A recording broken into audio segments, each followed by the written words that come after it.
नमस्कार। सबसे पहले तो आदरणीय जेपी नड्डा जी और हमारे साथ यहाँ बैठे हुए श्री पेमा खांडू जी जो हमारा चीफ मिनिस्टर है, डेप्यूटी सीएम चौनामेन साहब, दिलीप सैकिया जी, अजय जी, किरण जी साहब और हमारे तापिर गांव साहब, नाबू रेबिया साहब और हमारे यहाँ के मेयर तामे पासंग जी और अनंत मिश्रा जी और मेरे दो जनरल सेक्रेटरी जो हमारे साथ दिन रात काम करके आज ये कार्यालय हमको मिला है। सबसे पहले तो मैं नड्डा जी आपको धन्यवाद देना चाहूंगा कि आप अपना कीमती समय निकाल के हमें जो 1 घंटा का समय दिया है, तो इसके लिए मैं आपको मैं धन्यवाद देना चाहूंगा। साथ साथ में हमारे आज कार्यालय उद्घाटन होने जा रहा है आपका हाथों से, और मैं हमारे और बाकी राज्य में डिस्ट्रिक्ट में भी और कार्यालय उद्घाटन होने के लिए है। 10 जगह पे हमारा ऑलरेडी कार्यालय का लैंड एक्विजिशन हो चुका है और 15 जगह में हमारा होने के लिए है। ये कल हम लोग कोर ग्रुप का मीटिंग बैठा था हमारा डिप्टी सीएम चौनामेन साहब का घर में। हमारे सीएम साहब अजय जम्बाल जी, दिलीप सैकिया जी, मिश्रा जी और तापिर गांव साहब और अपना कोर ग्रुप का और एक मेंबर ताई तारा जी थे। हम लोग वहीं पे डिस्कस किया कि जब इतना बड़ा एक इमारत हमको अभी मिला है तो हम बाकी डिस्ट्रिक्ट का भी हम लोग करना हमारा तय है। तो इसके लिए आपसे हमें सहयोग चाहिए और मैं आशा करता हूं कि ये आप सहयोग जरूर देंगे। आज मैं बहुत खुश हूं। साथ साथ में हमारा तमाम कार्यकर्ता जो अपना अरुणाचल का बीजेपी का कार्यकर्ता वो बहुत खुश है। इतना सालों से हमें कार्यालय अपना नहीं था, लेकिन आज हमें ये एक संपूर्ण कार्यालय हमको अपना ही पार्टी का एक कार्यालय मिला है। इसके लिए हम तमाम बीजेपी कार्यकर्ता बहुत खुश है। इसमें आपका भी बहुत बड़ा, आपका सहयोग के बिना ये नहीं हो सकता था। और हमारे जिस तरह से गांव साहब ने कहा है, चीफ मिनिस्टर पेमा खांडू साहब जी का नेतृत्व में और डीसीएम साहब के नेतृत्व में और सभी अजय जम्बाल जी, दिलीप सैकिया जी, तापिर गांव जी और किरण जी, सभी लोग जो हमें इसमें जुड़े हुए लोगों को मैं सभी को धन्यवाद देना चाहूंगा कि जिस तरह से अभी ऑर्गेनाइजेशन, पार्टी और सरकार यहाँ अरुणाचल में मिलकर चल रहे हैं, ये आगे भी बरकरार रहेगा और आगे भी चलते रहेगा। इसी चंद शब्द के साथ मैं अपना वाणी यही विराम करता हूँ। धन्यवाद, थैंक यू। बहुत बहुत धन्यवाद लागे जी। इसके बाद हमारे राज्य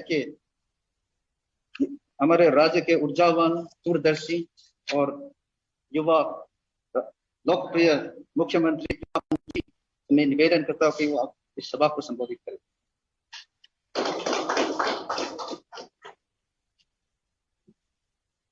अरुणाचल प्रदेश के हमारे सीमावर्ती राज्य के लाखों भारतीय जनता पार्टी के कार्यकर्ताओं की ओर से मैं वर्चुअली उपस्थित हमारे राष्ट्रीय प्रेसिडेंट श्री जेपी नड्डा जी को स्वागत करता हूं और साथ साथ हमारे इस नए कार्यालय में यहाँ हमारे साथ उपस्थित हमारे राज्य के प्रेसिडेंट श्री BR वागे जी, हमारे महामंत्री और Arunachal incharge honourable MP Shri Dilip Saikia ji, हमारे नॉर्थ ईस्ट के संगठन महामंत्री श्री अजय जम्बाल जी, हमारे साथ उपस्थित केंद्र में honourable minister of state Shri Kiren Rijiju ji, हमारे senior colleague honourable deputy CM Shri Chowna Mein ji, honourable MP and senior leader Shri Tapir Gao ji, honourable MP Rajya Sabha Shri Nabam Rebia ji, हमारे ऑनरेबल MLA जिग्नू नमजुम जी जो जनरल सेक्रेटरी है, श्री नलोंग मिजे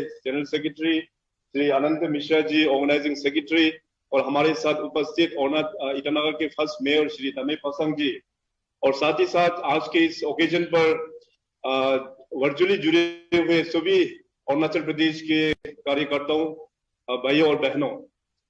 आज अरुणाचल प्रदेश का भारतीय जनता पार्टी के लिए एक बहुत ही एक गर्व का दिन है। इस दिन के लिए जैसे हमारे तापिर गांव जी और BR वागे जी जो हमारा पार्टी अध्यक्ष है, उन्होंने जो कहा कि सैकड़ों सालों से एक उम्मीद के साथ में एक एक्सपेक्टेशन था कि यहाँ राजधानी ईटानगर में अपना भारतीय जनता पार्टी का एक स्टेट हेडक्वार्टर यहाँ में बनाया जाए।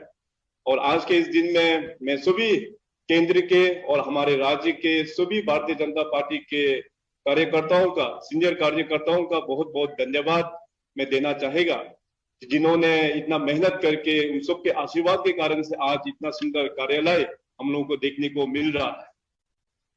हमें पूरा यकीन है कि ये कार्यालय आपसे चलने के बाद हमारा जिस प्रकार से ऑनरेबल प्राइम मिनिस्टर साहब के डायरेक्शंस पर और honourable national president Shri JP Nadda ji के गाइडेंस पर हमारे अरुणाचल प्रदेश के लाखों कार्यकर्ता और भी लोगों के साथ जुड़ेंगे। मैं आज आप लोगों के साथ में ये कहना चाहेगा कि पिछले करीबन 15 महीनों से, जब से ये कोविड पेंडेमिक आउटब्रेक हुआ, तब से लेके अभी तक हमारे राज्य में जितने भी जो कार्यकर्ता है, हमारे राज्य के स्टेट ऑफिस बियरर्स से लेके डिस्ट्रिक्ट ऑफिस बियरर्स, जितना भी हमारा जो मंडल प्रेसिडेंट्स है, उनके सहयोगी है, बूथ लेवल तक के जितने भी मेंबर्स है, उन सभी कार्यकर्ताओं लोग ने, चाहे वो भारत सरकार के और राज्य सरकार के जो योगदान है, जो स्कीम्स है, उसको लोगों तक पहुंचाया है। तो आज मैं सरकार के ओर से भी उन तमाम सभी अरुणाचल प्रदेश के लाखों कार्यकर्ताओं को इसके लिए मैं बहुत बहुत धन्यवाद ज्ञापित करता हूं। भारतीय जनता पार्टी के जो मूल्य, जो लक्षण है, जो मूल्य, जो हमारा एजेंडा है, नेशनल इंटीग्रेशन और India first, nation first agenda को देखते हुए केवल अरुणाचल में ही नहीं बल्कि अभी पूरे नॉर्थ ईस्ट में हम लोग भारतीय जनता पार्टी के साथ में जुड़ चुका है। और ऑनरेबल प्राइम मिनिस्टर ने जो हमारे मार्गदर्शन दिया था, सबका साथ सबका विकास, उसी आधार पर चलते हुए आज पूरे नॉर्थ ईस्ट पर भारतीय जनता पार्टी ने सबका विश्वास पाया है। आजादी के बाद में जो डिस्क्रिमिनेशन हमारे नॉर्थ ईस्ट और अरुणाचल के साथ में in terms of developmental agenda में जो हुआ है, उसका अगर भरपूर किया है तो भारतीय जनता पार्टी ने किया है, under the dynamic leadership of our honourable prime minister Shri Narendra Modi ji. पिछले 7 सालों में, इन द लास्ट 7 years, हम लोग ने अरुणाचल प्रदेश और सभी नॉर्थ ईस्टर्न स्टेट्स में जो डेवलपमेंटल जो गैप, जो मिसिंग था, उसको हम लोग देखने को पाया। और हमें और भी उम्मीद है कि आने वाला दिनों में भी under the dynamic leadership of our prime minister और हमारा राष्ट्रीय अध्यक्ष श्री JP नड्डा जी, आपके लीडरशिप पर अरुणाचल प्रदेश और पूरे नॉर्थ ईस्ट में डेवलपमेंट की राह पर और भी हम लोगों को देखने को मिलेगा। इन्हीं चंद शब्दों के साथ में मैं एक बार फिर अपना JP नड्डा साहब और जितने भी जो सीनियर पार्टी के कार्यकर्ता है, उन सबको आज इस शुभ अवसर पर एक बार दोबारा वेलकम करते हुए अपने वाणी को मैं यही समाप्त करता हूँ। Thank you. जय हिंद, जय अरुणाचल। बहुत बहुत धन्यवाद मुख्यमंत्री जी। इसके बाद हमारे माननीय राष्ट्रीय अध्यक्ष जी से हम निवेदन करेंगे कि वो अभी वर्चुअल इनॉग्रेशन वहां से शुरू करें।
जिस घड़ी का हमें इंतजार था वो आ गया है अभी। तो मैं हमारे माननीय राष्ट्रीय अध्यक्ष जी को मैं निवेदन करता हूँ कि वो हमें अभी मार्गदर्शन दें।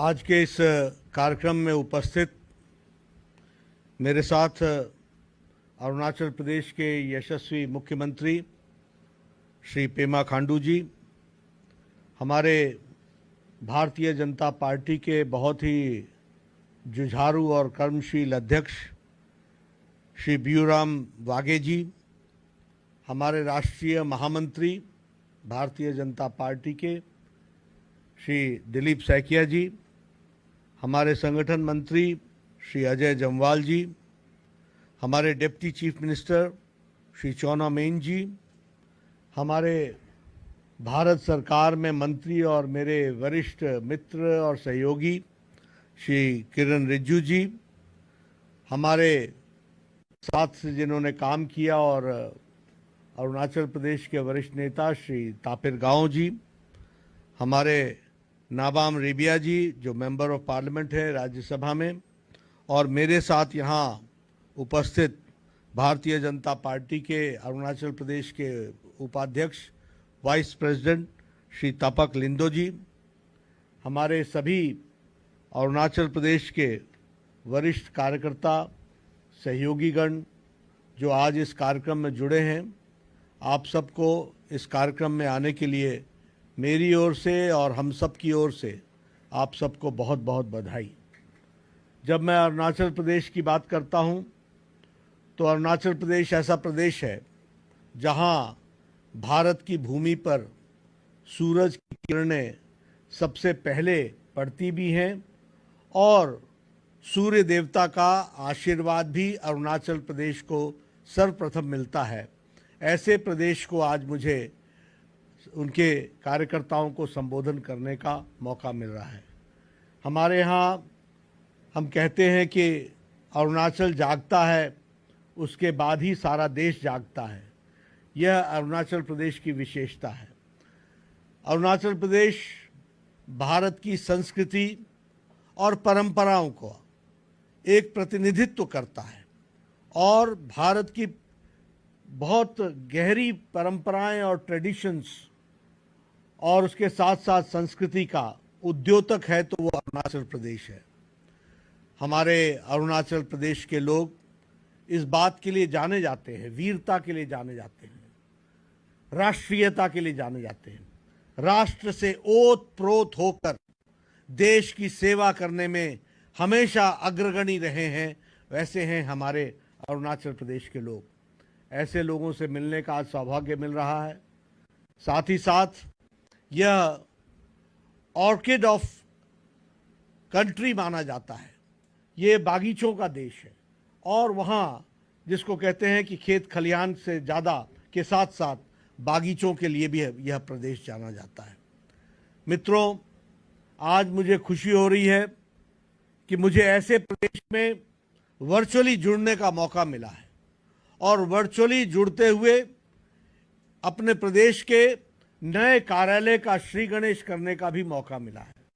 जब मैं नए प्रदेश बोलता हूँ, नया कार्यालय बोलता हूँ, अरुणाचल प्रदेश को नए कार्यालय के साथ इस मौके पर जुड़ने का मौका मिला है। और जब मैं नए कार्यालय बोलता हूँ तो मैं ये मानता हूँ कि जिस तरीके से यह कार्यालय बनाया गया, जिस रूप में इस कार्यालय को हम सबको देखने को मिला है और जिस तरीके से इसको सजाया गया, अभी मैंने एक पिक्चर देखी, उसमें मुझे दिखने को मिला कि किस तरीके से इस कार्यालय को सजाया गया है और किस तरीके से कार्यालय में सभी चीज़ों की व्यवस्था की गई है। मैं इसके लिए हमारे प्रदेश के अध्यक्ष वाघे जी को, प्रदेश के मुख्यमंत्री हमारे पेमा खांडू जी को, प्रदेश के हमारे साथी तापिर गाव को और इसके साथ साथ हमारे किरण रिजिजू जी को बहुत बहुत बधाई देता हूं जिन्होंने इस कार्यालय को बनाया है। मित्रों, जब मैं कार्यालय की बात करता हूं या ऑफिस की बात करता हूं तो मैं हमेशा इस बात को समझाने की कोशिश करता हूं। There is a difference between an office and a कार्यालय। There is a difference between an office और आपके शब्दों में कहें केबा देरे। केबा देरे और ऑफिस में अंतर होता है। ऑफिस 10 बजे से शुरू होता है और 5 बजे समाप्त हो जाता है, लेकिन कार्यालय 5 बजे के बाद ही गतिविधि का केंद्र बनता है, जहां हम लोग सारी चर्चाएं, और चर्चाएं भी इनफॉर्मल चर्चाएं, राजनीतिक चर्चाएं लेकर के करते हैं। और उसके साथ साथ कार्यालय या केबा देरे ऐसी जगह होती है जहां हमको संस्कार मिलता है। इसलिए मैं हमेशा कहता हूं, there is a difference between कार्यालय and office. There is a difference between a केबा देरे एंड ऑफिस। केबा देरे एक ऐसी जगह होती है जहां हमको फॉर्मल इनफॉर्मल एजुकेशन मिलती है, जानकारी मिलती है, किस तरीके से हम संगठन को आगे बढ़ाएं, किस तरीके से लोगों को उसके साथ जोड़ें, यह हमको उसमें से जानकारी मिलती है।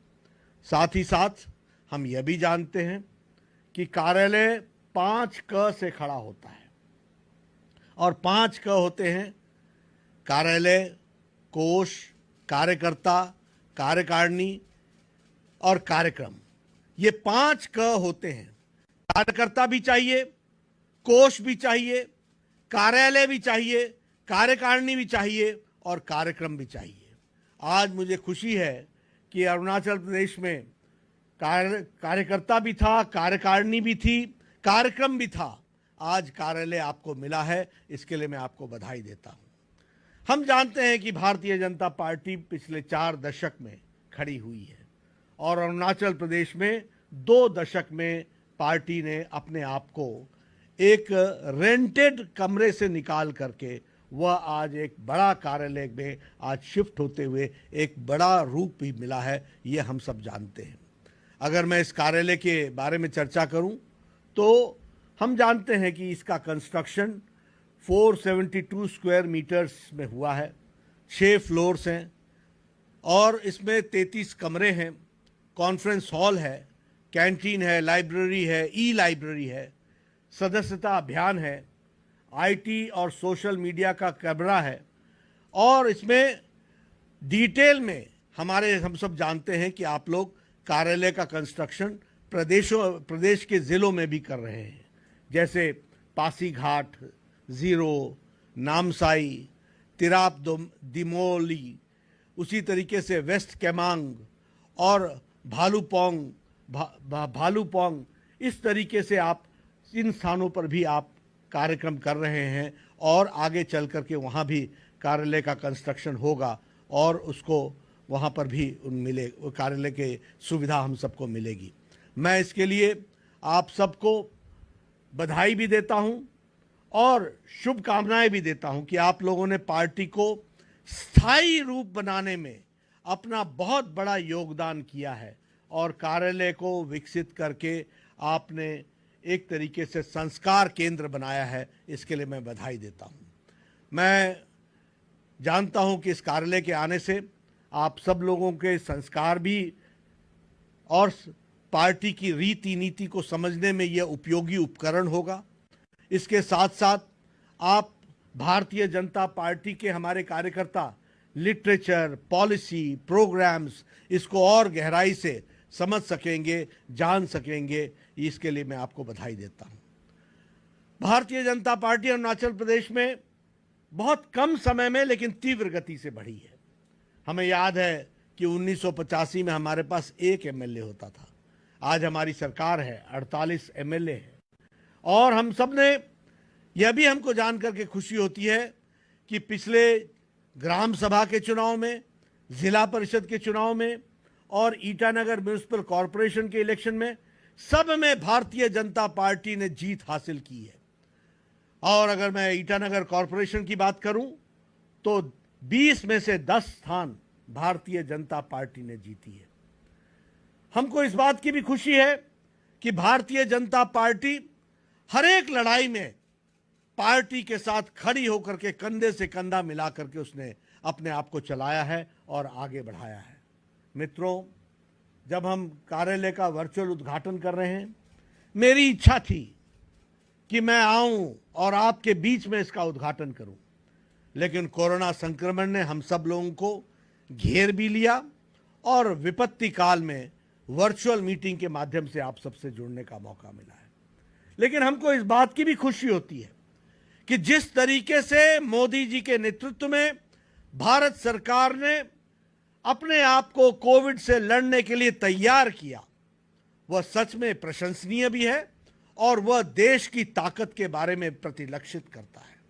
आप याद कीजिए, पिछले साल, मैं तो पूर्व स्वास्थ्य मंत्री रहा हूं, पिछले साल हमारे पास कोरोना को टेस्ट करने के लिए एक लेबोरेटरी होती थी जिसका नाम था NIV Pune, national institute of virology Pune, और हमारे पास वहीं पर टेस्टिंग होती थी और देश भर के टेस्ट की कैपेसिटी 1500 थी। आज एक साल के अंदर मोदी जी के नेतृत्व में 25 लाख प्रतिदिन टेस्टिंग कोरोना की हो रही है। हमारे पास एक लैब थी, आज 2500 लैब्स हैं, 2500 लैब्स हैं। उसी तरीके से हमारे पास आइसोलेशन बेड्स अब 14 लाख से ज्यादा हैं। ICU बेड्स हमारे पास 2000 थी, आज 81,000 है। आपको मालूम है, पिछले दिनों ऑक्सीजन की कमी हुई और देश ने मोदी जी के नेतृत्व में एक सप्ताह के अंदर, यह हम जानते हैं, हम सबको पीड़ा है और हम सब लोग उन लोगों के साथ हैं जिन्होंने अपनों को खोया है। हम पूरी विनम्रता के साथ उनके साथ खड़े हैं।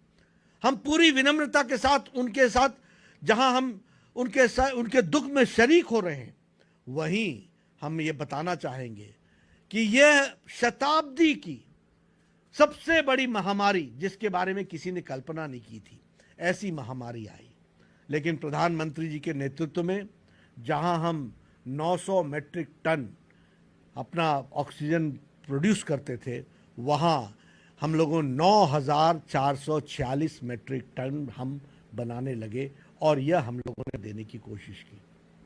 प्रधानमंत्री जी ने एक सप्ताह के अंदर जल से, थल से और नभ से, यानी पानी में भी हमारे शिप्स के माध्यम से और हमारे रोड के माध्यम से ऑक्सीजन एक्सप्रेस चला करके, और उसी तरीके से ऑक्सीजन के लिए ग्रीन कॉरिडोर बना करके, और इसी तरीके से वायुयान से भी, एयर से भी लिफ्ट करके देश में ऑक्सीजन की कमी को एक सप्ताह में पूरा करने का प्रयास किया है। हम इसके लिए सच में हम ये मानते हैं कि कमी हुई थी, लेकिन उसको पूरा करने में प्रधानमंत्री जी ने कोई कसर नहीं छोड़ी और एक सप्ताह के अंदर ऑक्सीजन के लिए पूरी योजनाएं बना करके उसको अमली जामा पहना करके लोगों तक ऑक्सीजन पहुंचाया गया। मित्रों, हम सब ये भी जानते हैं कि इस कोरोना की दूसरी वेव में प्रधानमंत्री जी ने पहले 2 महीने के लिए और बाद में दीपावली के तक के लिए प्रधानमंत्री गरीब कल्याण अन्न योजना के तहत फ्री में, मुफ्त में 5 किलो गेहूं या चावल और 1 किलो चना और 1 किलो दाल, इस तरीके का देने का 80 करोड़ की जनता को देने का तय किया है, अप्रैल महीने से लेकर नवंबर महीने तक, दीपावली तक। और ये स्कीम जो एक्सटेंड की गई है, इसको नवंबर तक तो करेंगे ही करेंगे, साथ ही साथ हमारा ये जिम्मेवारी बनती है, अरुणाचल प्रदेश में प्रदेश सरकार की और पार्टी की जिम्मेवारी बनती है कि जो भी जरूरतमंद हैं उनको यह व्यवस्था, यह सुविधा तुरंत मिल सके, इसकी भी हमको कोशिश करनी चाहिए, इसको भी हमको पूरा करना चाहिए। हम यह भी जानते हैं कि कोविड के संक्रमण में अपनों को हम सब ने खोया है और इसलिए प्रधानमंत्री जी ने यह तय किया कि जिस परिवार में जो बच्चे कोविड से अफेक्ट हुए, उनके माँ बाप नहीं रहे, ऐसे बच्चों के लिए 18 साल तक मंथली उनका अलाउंस देना, मंथली भत्ता देना और साथ में जब वो 23 वर्ष के होते हैं तो उनके लिए 10 लाख रुपए का उनके लिए फंड का प्रोविज़न करना, मुफ्त में शिक्षा देनी, मुफ्त में उच्च शिक्षा देनी और मुफ्त में उनका इलाज कराना, इसके लिए हेल्थ इंश्योरेंस करना, यह भी उन्होंने करने का प्रयास किया है। अगर हम वैक्सीनेशन की बात करें, देखिए मित्रों, मैं आपसे चर्चा करना चाहता हूँ कि हम सब लोग जब प्रधानमंत्री पूरी ताकत से देश को खड़ा कर रहे थे, उस समय कुछ लोग राजनीति कर रहे थे। और मैं ये इसलिए कहता हूं कि पहले वर्षों लग जाते थे। मैं तो पूर्व स्वास्थ्य मंत्री हूं, मैं तो जानता हूं चिकन पॉक्स को यहां से समाप्त करने में और टीका आने में कितनी देर लगी, दशक लग जाते थे। जब सारी दुनिया में वैक्सीनेशन का कार्यक्रम पूरा हो जाता था, तब भारत शुरू भी नहीं कर पाता था। अगर हम बात करें पोलियो की, तो सारी दुनिया से पोलियो हट चुका था, लेकिन हम अपना कार्यक्रम को चला भी नहीं पाए थे, यह भी हम जानते हैं।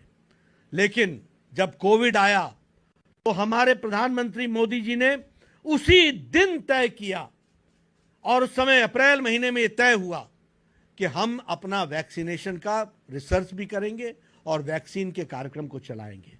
आप सबको जान करके खुशी होगी कि 9 महीने के अंदर एक नहीं, दो वैक्सीन भारत को उपलब्ध कराई प्रधानमंत्री जी ने।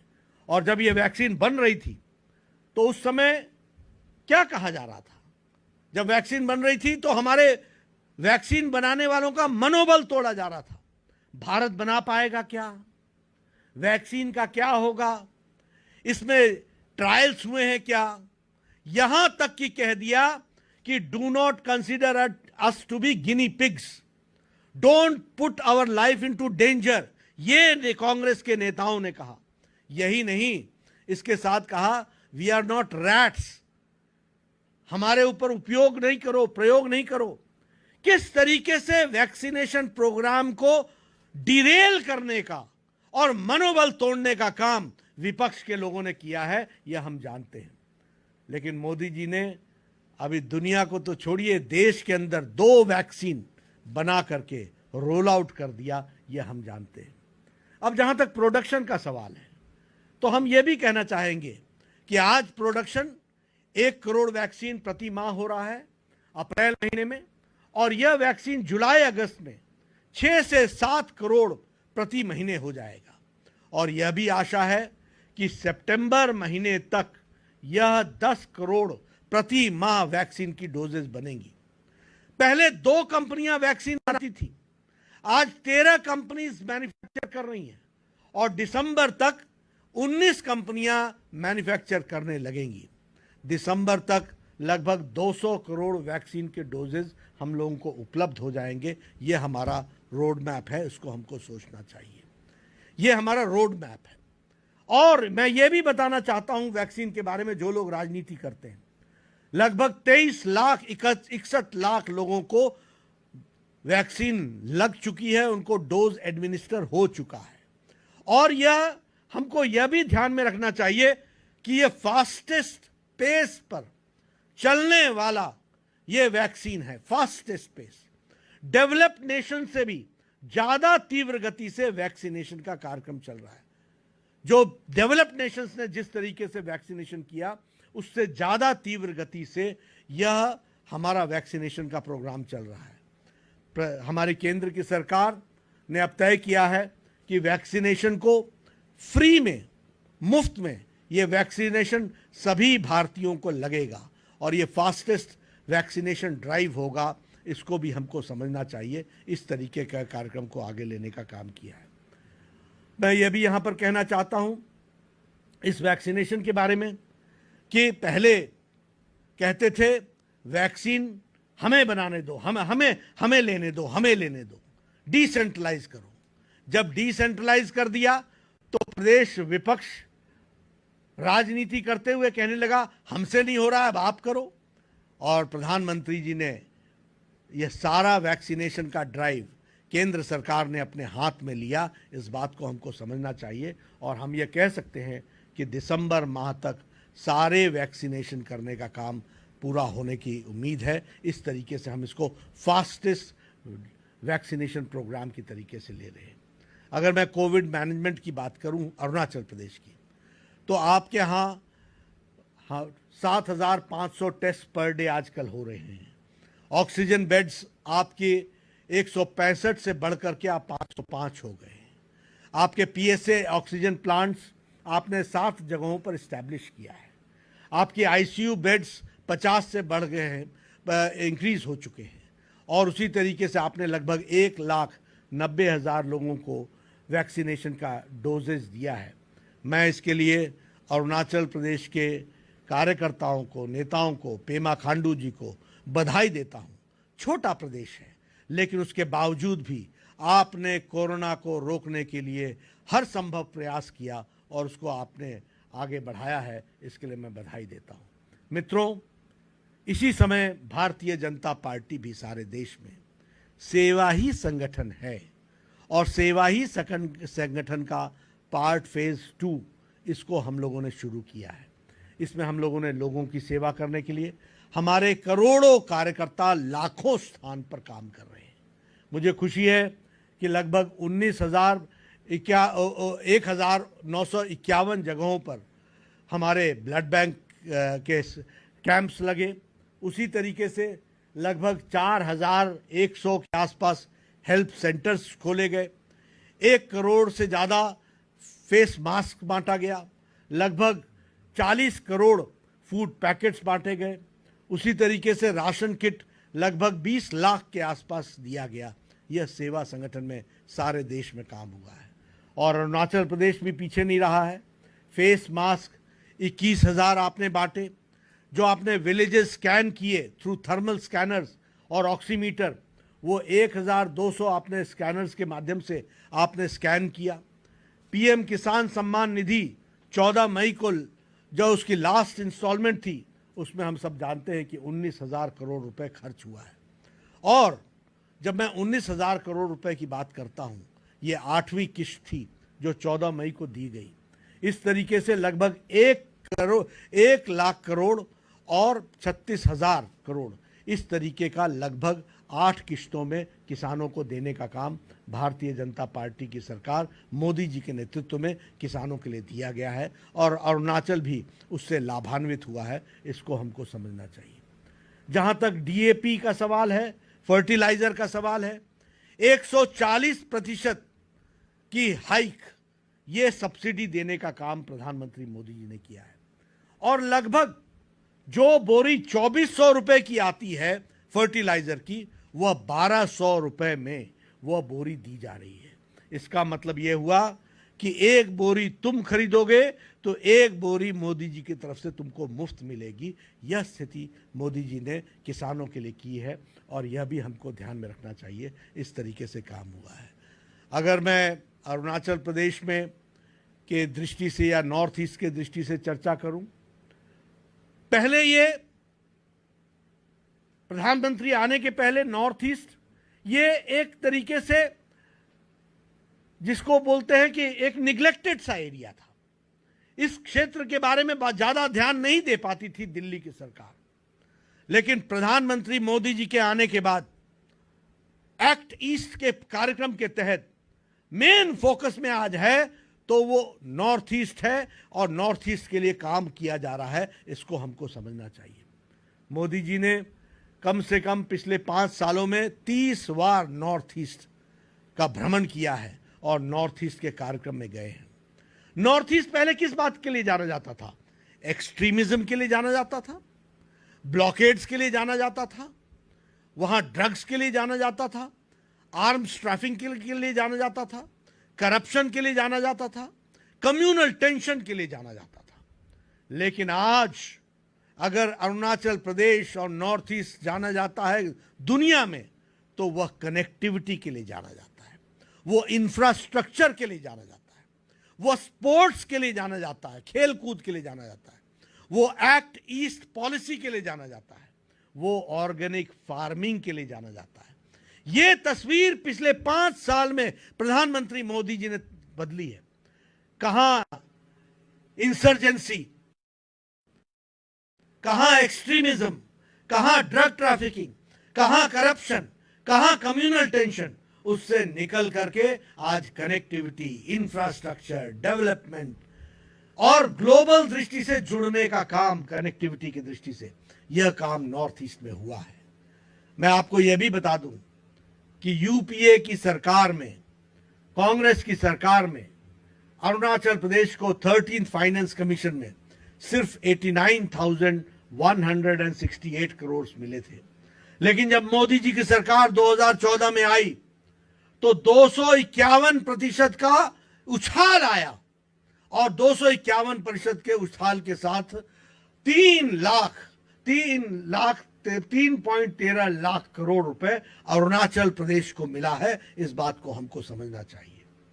हमारे गृह मंत्री जी ने वचन दिया और यह भी कहा कि अरुणाचल प्रदेश के कल्चरल हेरिटेज को, जो हमारी 27 ट्राइब्स हैं और लगभग 120 सब ट्राइब्स हैं, उनको पूरी की पूरी प्रोटेक्शन दी जाएगी, उनकी पूरी चिंता होगी और उनके कल्चरल हेरिटेज और कल्चरल एस्पिरेशंस और लैंग्वेज को सुरक्षित रखा जाएगा, उसको आगे बढ़ाया जाएगा। इस तरह की बात भी हमारे गृह मंत्री जी ने कही है और उस तरीके से आगे काम चल रहा है। अरुणाचल प्रदेश भारत के मुख्य धारा में शामिल है और भारत की मुख्य धारा के साथ साथ विविधता में एकता, इस मंत्र को लेकर के आगे चल रहा है।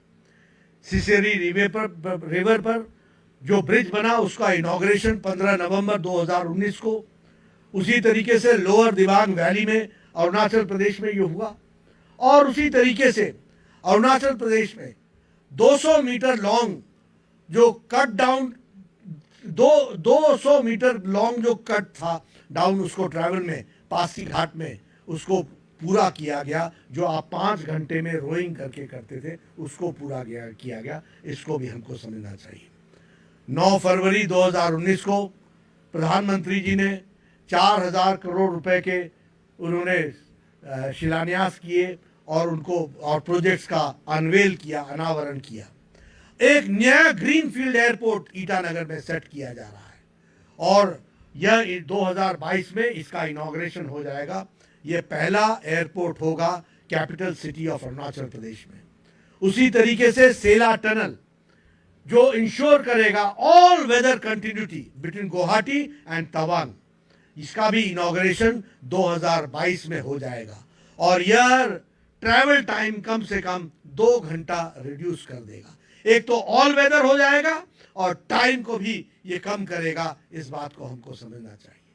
मित्रों, 16 मार्च 2021 को यही लॉकडाउन की अवस्था में, यही कोरोना के संक्रमण में, cabinet committee on economic affairs, जिसका नेतृत्व और जिसकी चेयरमैनशिप प्रधानमंत्री जी ने की, उसने अप्रूव कर दिया है revised cost estimates of comprehensive scheme for strengthening of transmission and distribution in Arunachal Pradesh and Sikkim at an estimated cost of 9,129 crores। ये इलेक्ट्रिसिटी का ट्रांसमिशन का एक क्रांति लाने वाला कदम है और इसको cabinet committee on economic affairs ने 9,129 करोड़ का ये स्कीम को मंजूरी दी है और इससे इलेक्ट्रिसिटी का जो वेस्टेज होता था वो भी रुकेगा और ट्रांसमिशन इसमें सुविधाजनक तरीके से होगा। और उसी तरीके से ये जो ग्रिड है, ये कनेक्टिविटी जो है, ये रिमोट और लॉन्ग डिस्टेंस को तक पहुंचाने के, लोकेशंस पर पहुंचाने का काम करेगा। इस बात को हमको समझना चाहिए। मित्रों, अगर मैं प्रदेश सरकार के अचीवमेंट्स की बात करूं तो मैंने पहले कहा construction of greenfield airport at Hollongi और ये भी कंप्लीट हो गया है। उसी तरीके से मेगा फूड पार्क, इस पर भी काम चल रहा है। उसी तरीके से सोशल एंटरप्रेन्योरशिप मीट, ये भी जो हुआ था ईटानगर में, जहां 100 से ज्यादा एंटरप्रेन्योर्स आए थे और उन्होंने ईटानगर में तो इकट्ठे हुए, लेकिन अरुणाचल प्रदेश को कैसे स्वावलंबी बनाया जाए, कैसे आत्मनिर्भर बनाया जाए, इसके लिए भी उन्होंने अपना योगदान किया है। उसी तरीके से दीनदयाल उपाध्याय स्वावलंबन योजना, इसके तहत 100 एंटरप्रेन्योर्स ने अपने पार्टिसिपेट करके इसको पूरा करने का प्रयास किया है। और इसमें लगभग 50 करोड़ के लागत से यह कार्यक्रम होगा। हम उसी तरीके से अरुणाचल प्रदेश में स्टेट इंडस्ट्रियल इन्वेस्टमेंट पॉलिसी, इसको भी लागू कर दिया गया है। और मुझे खुशी है कि पेमा खांडू जी के द्वारा सरकार आपके द्वार, इसमें लगभग 421 कैंप्स लगाने का तय किया है और 181 कैंप्स ने 1,80,000 लोगों को कवर कर लिया है। यह बीजेपी गवर्नमेंट की, पेमा खांडू जी की बहुत बड़ी सफलता है। मैं उसके लिए बधाई देना चाहता हूं। मैं पेमा खांडू जी को इस बात के लिए बधाई देना चाहता हूं कि वो बहुत मेहनत कर रहे हैं और मेहनत के साथ ट्रांसपेरेंसी ला रहे हैं, अकाउंटेबिलिटी ला रहे हैं और उस अकाउंटेबिलिटी के साथ विकास में अपना पूरा योगदान कर रहे हैं। इसके लिए मैं पेमा खांडू जी को बहुत बहुत बधाई देता हूं। ईश्वर उनको ताकत दे कि वो अरुणाचल प्रदेश की अच्छी सेवा आगे करें और पूरी ट्रांसपेरेंसी के साथ, अकाउंटेबिलिटी के साथ, डेवलपमेंट की दृष्टि से एक रोल मॉडल अरुणाचल प्रदेश को बनाएंगे, ऐसा मेरा विश्वास है। आज मैं बधाई देता हूं हमारे वाघे जी को, जो हमारे प्रदेश के अध्यक्ष हैं, किरण रिजिजू जी को, हमारे सीनियर लीडर तापिर गांव जी को और कार्यकर्ताओं को, अजय जमवाल जी को, सबको जिन्होंने आज इस कार्यालय के काम में अपने आप को जोड़ा और कार्यालय को आपने सही मायने में स्थापित किया। और मैं फिर कहूंगा केबा देरे को आपने अच्छे तरीके से स्थापित किया है, इसके लिए आप सब बधाई के पात्र हैं। आप इस कार्यालय का भारतीय जनता पार्टी उपयोग करेगी, संस्कार देगी कार्यकर्ताओं को। यह परिवर्तन का मूल मंत्र का, एक बीज मंत्र का, ये श्री गणेश करने का ये केंद्र बनेगा, ये इसका मूल स्थान बनेगा, ऐसा मैं मानता हूं। और इस कार्यालय से हमारे संस्कारित कार्यकर्ता ई लाइब्रेरी से युक्त होकर और ई लाइब्रेरी से जानकारियां लेकर के उसी तरीके से कॉन्फ्रेंस हॉल का उपयोग करते हुए सही नीति बनाते हुए आगे बढ़ेंगे और इस कॉन्फ्रेंस हॉल में बड़ी संख्या में कार्यकर्ताओं का प्रशिक्षण भी करेंगे और उनको संस्कार के साथ युक्त करते हुए अरुणाचल प्रदेश की सेवा करेंगे। इसमें मुझे भी जुड़ने का मौका मिला है। मैं अपने सभी साथियों को बधाई देता हूं कि उन्होंने मुझे ये मौका दिया और इसमें जुड़ने का मौका दिया। साथ ही साथ मुझे खुशी हुई कि आज जब मैंने अरुणाचल प्रदेश के विकास के बारे में जो सरकार कर रही है उसकी भी चर्चा की और साथ ही साथ जो पार्टी काम कर रही है उसकी भी चर्चा की। मुझे यह जान करके खुशी हुई कि किस तरीके से अरुणाचल प्रदेश तीव्र गति से पार्टी भी और सरकार भी लोगों की सेवा में जुटी है। इसके लिए मैं पुनः आपको बधाई देता हूं। बहुत बहुत धन्यवाद। नमस्कार।